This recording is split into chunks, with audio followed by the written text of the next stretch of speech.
ప్రభుత్వ లక్ష్యాలు స్వర్ణాంధ్ర విజన్ పై CM presentation. కేంద్రం అదనపు సాయం చేయాలని ఆర్థిక సంఘానికి విజ్ఞప్తి.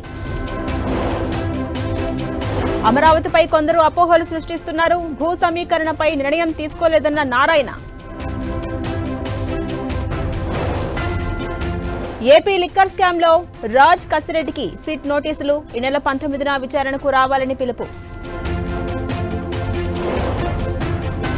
కంచగచ్చబోలి భూములపై స్టేటస్ కో కొనసాగింపు. పర్యావరణ పరిరక్షణలో రాజీ పడేదే లేదన్న సుప్రీంకోర్టు.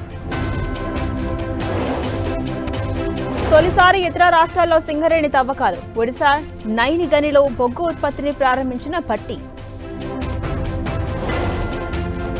ముడా స్కాంపై సీబీఐ దర్యాప్తు కోరుతూ పిటిషన్. సిద్ధరామయ్య దంపతులకు కర్ణాటక హైకోర్టు నోటీసులు. కుంభమేళా తొక్కిసలాటకు బాధ్యత వహిస్తారా? యూపీ సీఎం యోగిపై మండిపడ్డ మమతా బెనర్జీ. బీజేపీని ఓడించే సత్తా కాంగ్రెస్ కే ఉందన్న రాహుల్. గుజరాత్లో పార్టీ బలోపేతానికి కృషి చేయాలని పిలుపు.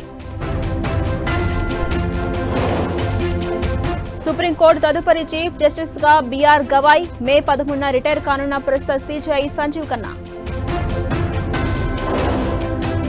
చెన్నైలో కుండపోత వర్షాలు. నీట మునిగిన లోతట్టు ప్రాంతాలు.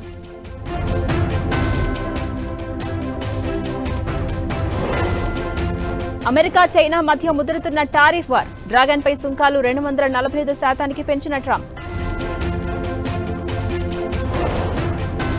ఎక్స్ కు పోటీగా సోషల్ మీడియా ప్లాట్ఫామ్. కసరత్తులు చేపట్టిన ఓపెన్ ఏఐ.